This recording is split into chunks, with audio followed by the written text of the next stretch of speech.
by mobilizing alumni support and promoting student development of course, initiatives. After retiring from active service, she joined Lee City University, Ibadan, where she currently serves as the head of social work unit in the Department of Behavioral Sciences.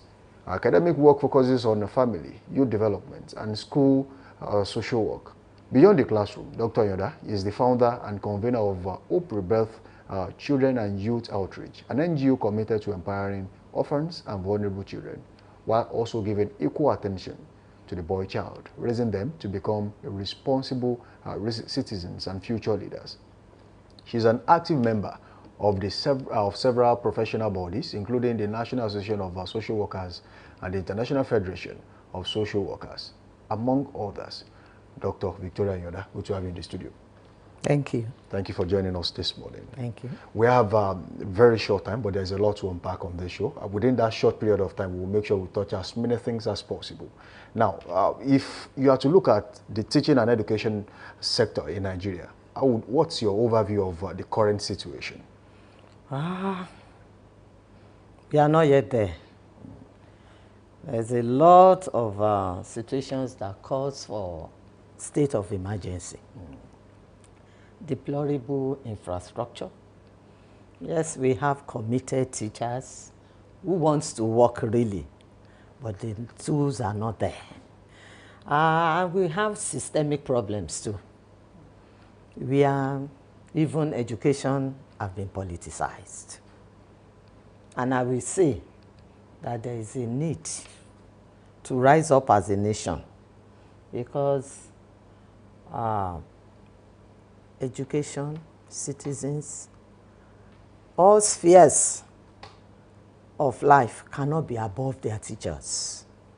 So the situation is deplorable and it calls for our leaders to really rise up if we are to meet up with the outside world. Okay, I know it looks like you have something to ask. Yes, I was just listening to that and I'm engrossed with the way you started to say that there's so much work to be done. But permit me to, when we're going through your profile, I saw that you are interested in the male child. Yes. You know, I've not seen so many people getting into, because their interest has always been, sorry, no disrespect to the ladies, but you know, there's always that girl child, but with the male child, if we neglect them, what happens to society? You see, there is a lot of work. We have a lot of work that have been done on the girl child, but where will the girl child end up? With the boy child eventually. We end up in the home of a boy child. And if we don't train the boys very well, we will have bad leaders. We will have husbands. You are talking of domestic violence. We have not trained our boys to know how to handle the women at home. That's part of education. It's education. And that's why my work is linked with education, because I believe when we train the boy child, we are training the world itself. We are training good leaders. We are training those that will come up in the future to take care of the society, to take over the society. When the home is okay, the man at home is okay. Even the Bible tells you that the man is the priest of the home. And so when the family is okay, then the society will be okay. That's why I created an interest in the boys. I really want to put my hands together for you on that. But let's move on to something quite also interesting about some of the things you do. From your vantage point, you know, in higher education, do you think there is a difference between the challenges faced by lecturers and teachers? Teachers in primary and secondary schools, I mean. So is there any similarity? Are there differences? Are there things we can do to make for the differences? I will just summarize that. Those in the primary and secondary school, they have foundational problems. And if these foundational problems still persist, then it will be transferred to those that will be admitted to the secondary school system. So we have those in the university having a systemic problem, underfunding, but there's something general about all of them. The welfare of teachers, the neglect aspect of teachers in all sectors. And we have this curriculum gap. We are training students that have no place in the world. Can you be more explicit about that? Yes, you train graduates, they finish their NYSC, they can't get job.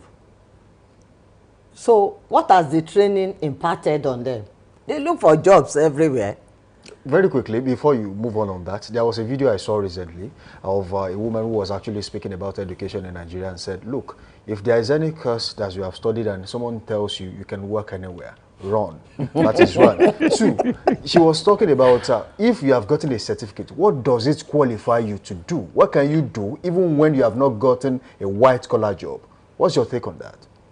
Yeah, and that's where I said the curriculum gap. There is no collaboration with institutions and the hiring firms.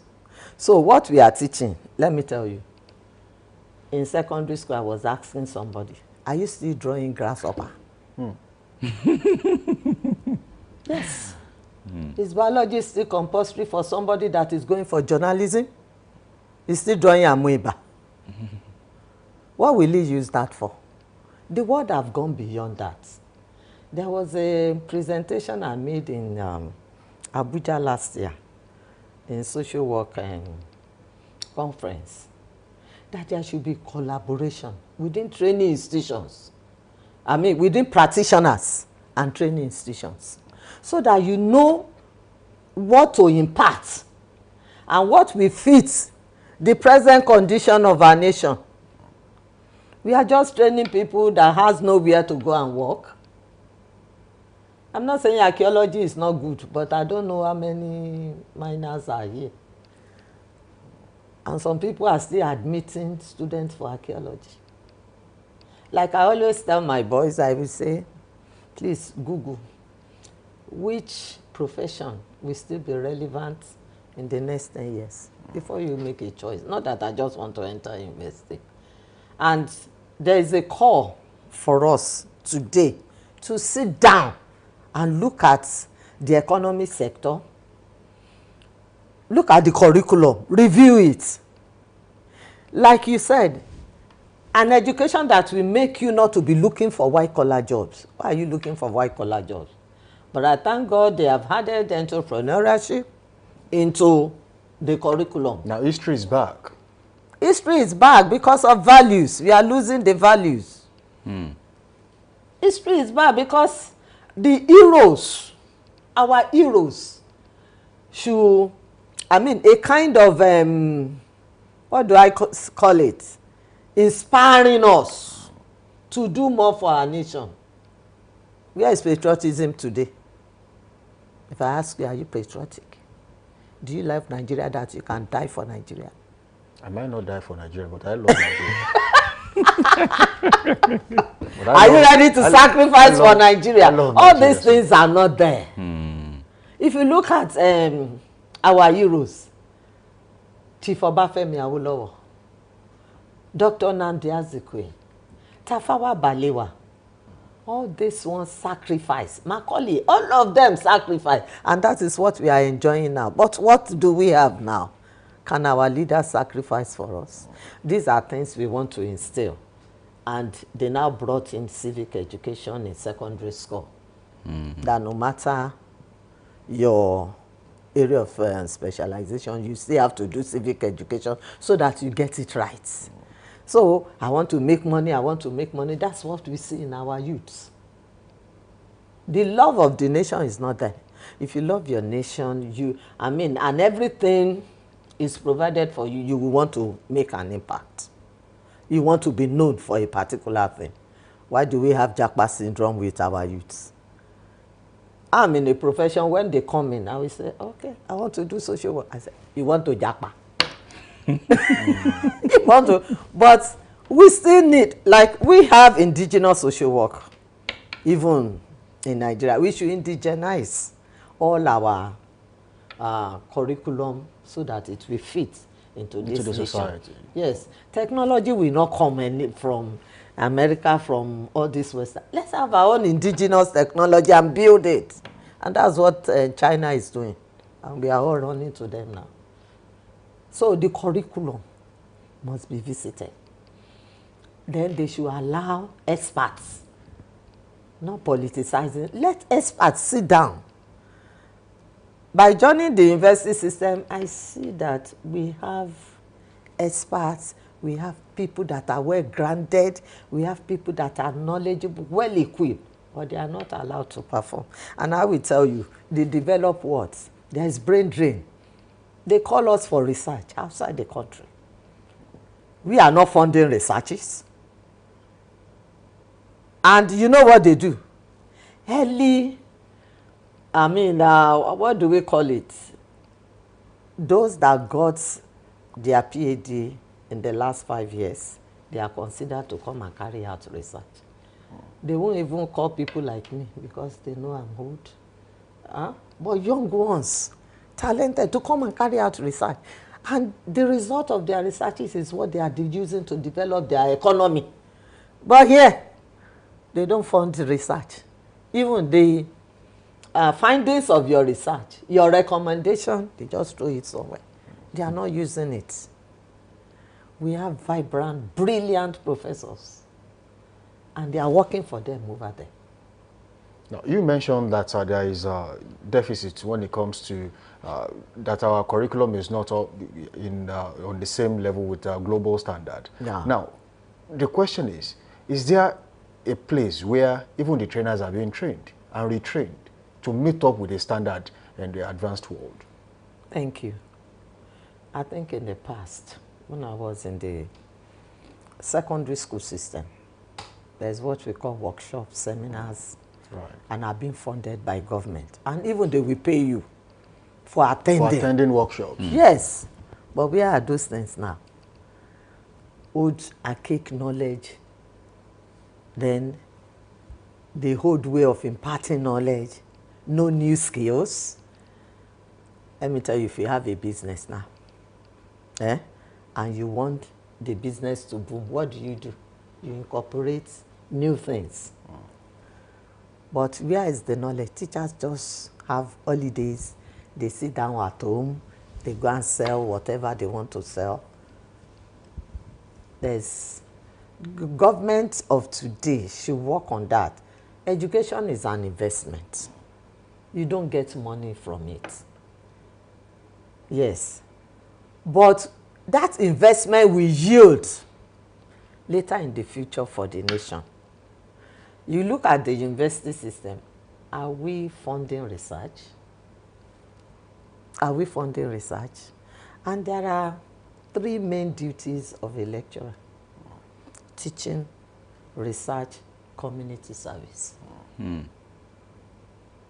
But when you look at it, all you want is teaching, teaching, teaching. Go and teach, go and teach, go and, no new knowledge. And I think we should work on that. Something happened recently, before I know takes over. Something happened recently, and then I discovered that there was a certain teacher I met. The same notebook he had been given to the students for the last 10 years. This same notebook. He comes to class with the same notebook, gives to them, you copy. That set leaves. Comes to the class the next year, the same notebook. So you were talking about the fact that teachers are not being developed. Is this now a personal thing, or it's a responsibility of the government? It's not a personal thing. Well, 2 ways. Okay. You as a teacher should improve yourself. Personal development. Personal development. Because you want to shine out. You want to be better. The world is in your class. And so you are thinking of how to improve your methods, your teaching style, your skills. Then government also should complement it. That, okay, we are organizing seminars. For secondary school, bring in lecturers from the university to upgrade. You need upgrading now. Even look at our body. It's upgrading now. True. Right. So in the same way.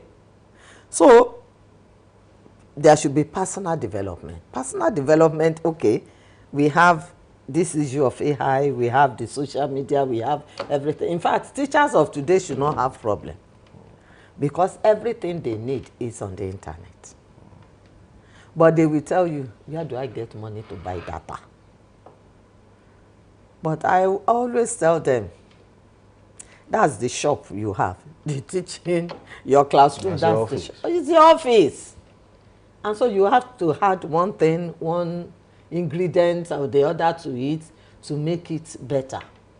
Because you are doing an investment.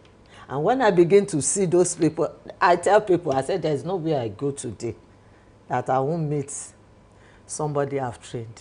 I get to UCH, I get doctors, I get consultants. I get to the bank, I see a banker, an accountant attending to me. That's the joy that I have. I stand on the road. There was a day I was on the road. I had a flat tire. Somebody, Mrs. Senyoda, what happened, mommy? I said, I have a flat tire and I cannot do the jacking because of my age. The guy just went around and replaced the tire with the spare tire, and I was able to move and gave me his card that is now here.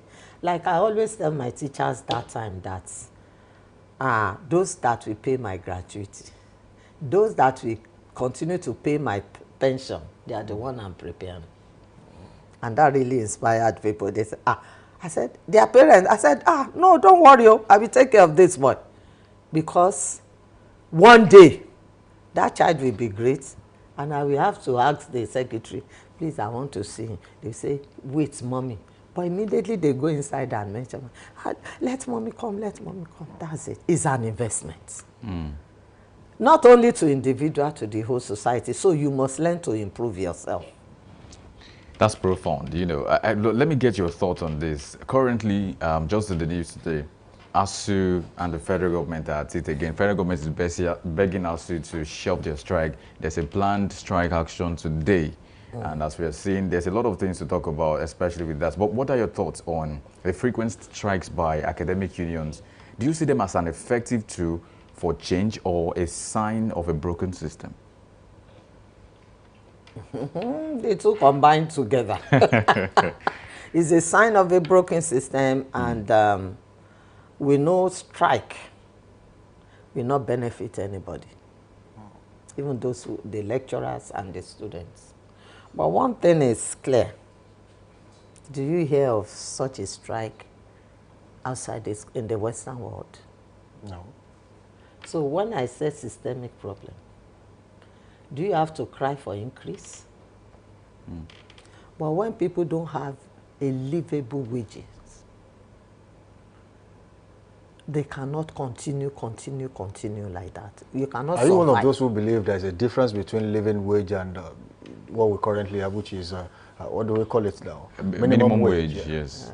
Living wage, minimum wage, you spread it. You pay your bills. What is left for you? Can you now improve yourself? Can there be improvement even in that profession? How do you do it? You want to publish? No money. You want to carry out research? No money. You are looking for grant. They put off third fund. How many people have benefited from third fund? We should sit down. Do you know how much a Professor Hen in Nigeria? Not up to, I think barely 400 and something thousand. Do you know how much the politicians earn? A senator. A senator. And with this money that the professor earn, he will carry out research in it. And still take care of the family. And still take care of the family. For my PhD, I did an experimental, quasi-experimental research. I was in 3 states. But the passion to get to the peak of this profession propelled me. Spend money in Osun State, spend money in Oyo State, spend money in Ogun State, just for the research work to be completed. Employ research assistants. Employ trainers. It's money. But people look at it and what do they want money for? Because we are selfish in Nigeria. We are very selfish in Nigeria. So there should be a drawing board where we sit down and correct all these systemic issues. And we know. But you see, we have ended up in a place that even academicians are also being used by the politicians. How do you mean, ma'am? during elections, who announce elections? Who facilitates most of our electoral process? And because they don't have a livable wage, they have to look away for survival. So they also lobby in the corridor of power. So what is happening to ASU? They also should sit down. Are they politicians? Are they serving the interest of the people? Are they serving the interest of the people? Yes, they have a duty to be part of community service, but it has gone beyond that. And the society has have a way of luring them into all this rubbish. Now, let's take a look at something I have always said on this is that most times when we import policies in any area, we don't localize them to make it work in the Nigerian setup. Now, let's talk about policies for education in the country. What would you like to see? What changes would you like to see as policies that the government can put in place to strengthen the education sector and most definitely give it what most people expect it to be, to compete favorably on the outside world? Me, I will expect government, like we have said, go for training and retraining of your teachers. Both. It should be compulsory. It should be compulsory. It should be compulsory. In the university level, you cannot just stay in one place. There are conferences you have to attend. You pay for it to develop yourself. And these are the points that are being used even to upgrade you in the system. You have to publish. So you see, we always say publish or perish in the university system. So, but we are changing the scenario now. Publish and be visible.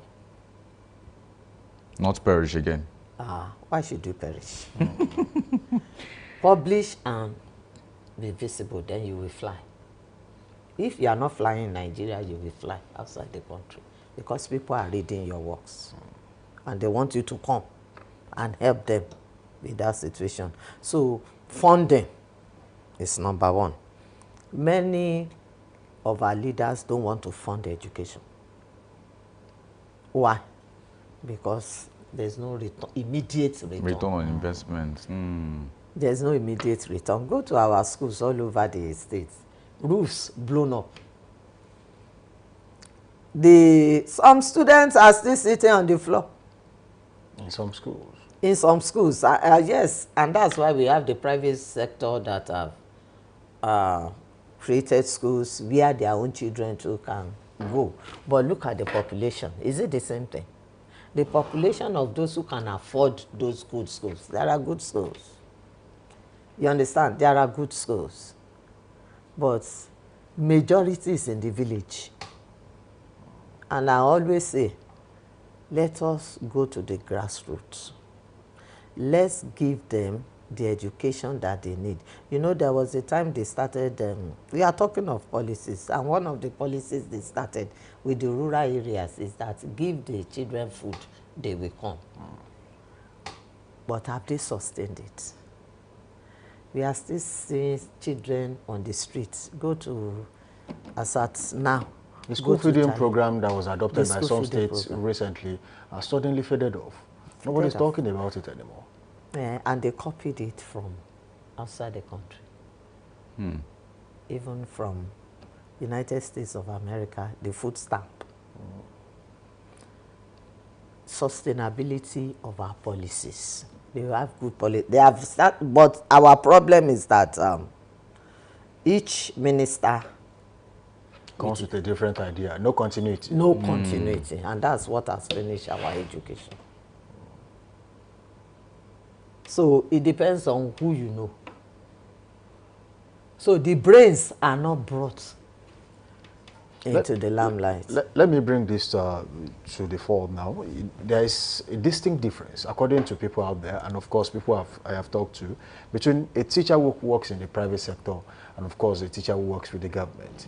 For teachers who work with the government, there is a cap. There is a minimum wage, just like we said earlier, and you cannot get below that. But there are some private schools that make so much money and their teachers are still being underpaid. Should the government look in that area and, of course, give those teachers something to live on?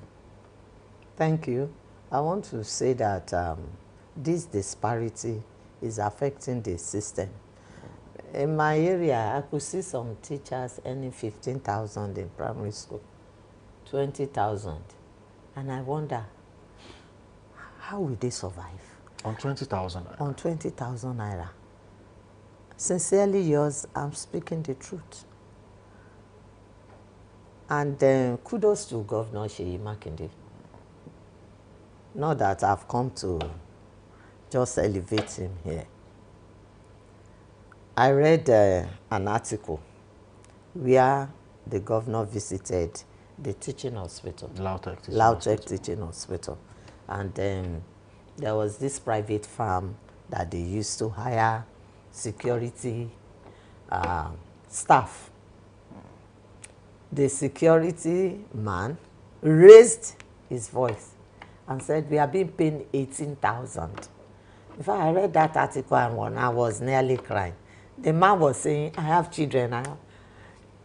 But the whole atmosphere was calm. So the governor had it and made a pronouncement that day that the Oyo State government is going to absorb all of them and that their minimum wage is 80,000. That is one. Then there was a woman too. Sorry, I like talking because I'm in a talking profession. Social work is talking therapy. So by the time I was just at OJ, I was sharing with my husband too. And that woman said they have been sweeping the floor, that people used to make jest of her. But as of today, they come to borrow. I said, why?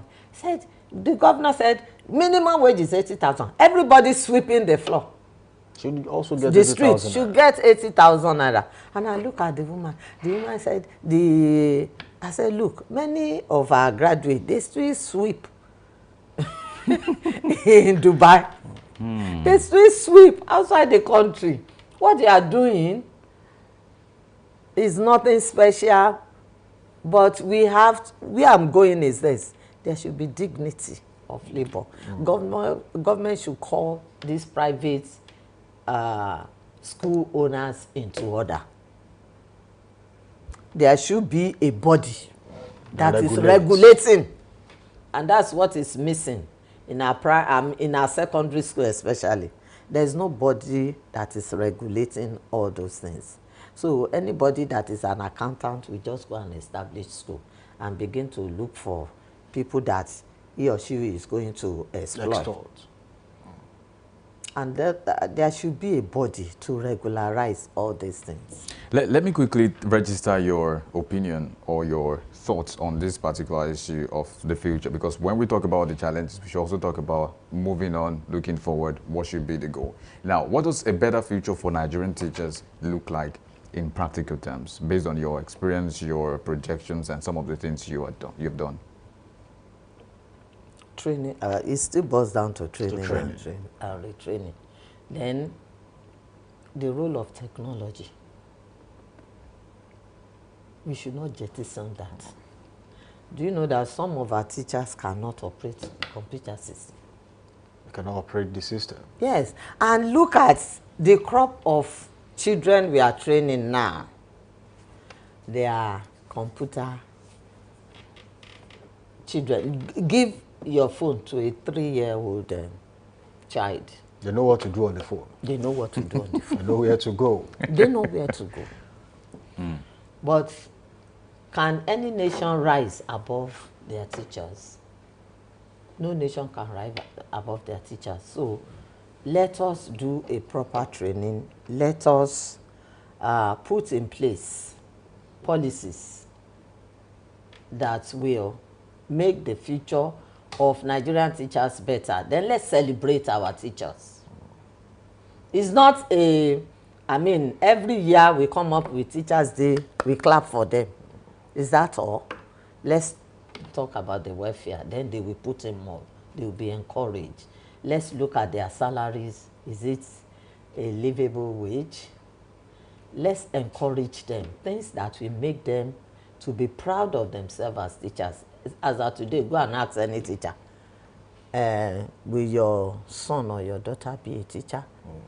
The answer would definitely be no. But very quickly, lastly, before we go, what advice would you have, in 30 seconds, what advice would you have for intending teachers out there? Some are discouraged already. So what would you say to them at this time?